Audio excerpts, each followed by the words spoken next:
আমরা দীঘায় যখন অ্যানিভার্সারিতে ঘুরতে গেছিলাম, তো সেইখানে আমাদের কেক কাটিংয়ের পরে লাস্টে পিয়া আমার জন্য একটা সারপ্রাইজ গিফট এনেছিল। তো নতুন করে এটা একটা ট্রেন্ড শুরু হয়েছে, এখন সবাই কেক কাটিংয়ের সময় কেউ গিফট দিচ্ছে না, সবাই লুকিয়ে লুকিয়ে কেক কাটিং হয়ে গেছে, তারপরে সারপ্রাইজ গিফট দিচ্ছে। স্বপ্না গেছে ওই ঘরে, কি একটা বললো, দাঁড়াও এখন কেক তুলবে না, ওয়েট করো আমি আসছি। মনে হলো একটা কিছু আনতে গেছে, তো দেখি বলতে বলতে চলে এসছে।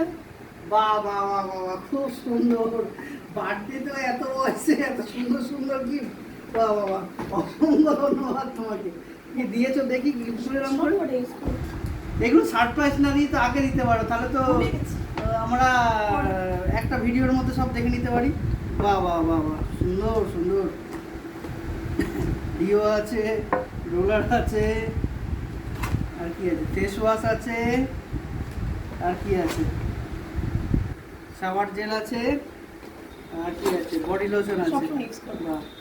মানে মানুষের গিফট দেওয়ার একটা চালাকি একটা থাকতে পারে, ভালোবেসে গিফট দিয়েছে, মানে যেগুলো দৈনন্দিন লেগে যাবে সেইগুলো। না না, এগুলো তুমি ইউজ করবে, এটা কেউ ইউজ করবে না। একটা আমি কথা এমনি জিজ্ঞেস করতে চাইছি, এটা কেউ ইউজ করবে না, আমি একটা এমনি কথা জিজ্ঞেস করতে চাইছি, বলছি এই গিফটগুলো কি আলাদা করে নিয়েছো নাকি যেটা মাসকাবাড়ি আমার জিনিস আছে ওইখান থেকে সাইড করে রেখে দিয়ে এখন গিফট দিচ্ছে? এখন আলাদা না না আছে সব, ঠিক না, না গত মাসে আলাদা, গত মাসে না কিছু না না আলাদা আলাদা এনেছে, তার একটা প্রমাণ এই ব্যাগটা।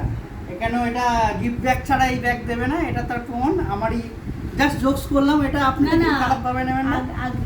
বউয়ের সাথে জোকস করবো না তো কার সাথে করবো? সারা জীবন তো জোকস করার মতন ইউ আছে।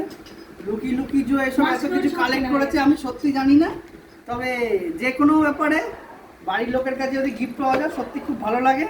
তবে এগুলো এখন আমি যত্ন করে রাখবো, যতটা ইউজ তো অবশ্যই করবো। যেগুলো ঘরের আছে ওইগুলো আগে শেষ হবে, তারপরে এগুলো পুরো হাত দেবো। তো এটা আমার যে ভুল বোঝার ব্যাপার ছিল, মানে একটা জোকসের মাধ্যমে ভাবছিলাম যে ঘরের জিনিস থেকে সাইড করে আমাকে দিয়েছে, হয়তো না, পরে দেখলাম যে ব্যাগটা আছে, ব্যাগটা গিফট ব্যাগ ছাড়া সম্ভব না, এই ব্যাগটাই করে নিয়ে এসছে, আমার নিশ্চয়ই গিফট দিয়েছে। আবার অসংখ্য ধন্যবাদ, আমাকে গিফট দিয়েছে। মেয়ে কি করেছে, মেয়েকে একটু দেখাও, ক্লোজ থেকে না দেখাও।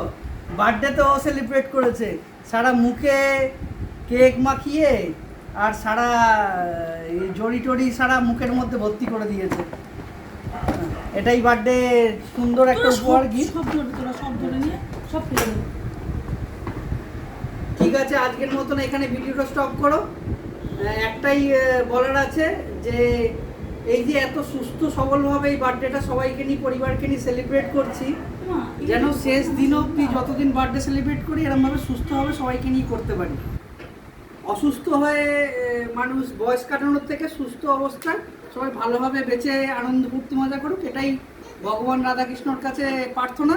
সবাই ভালো থাকুক, সবার মঙ্গল কামনা করছি।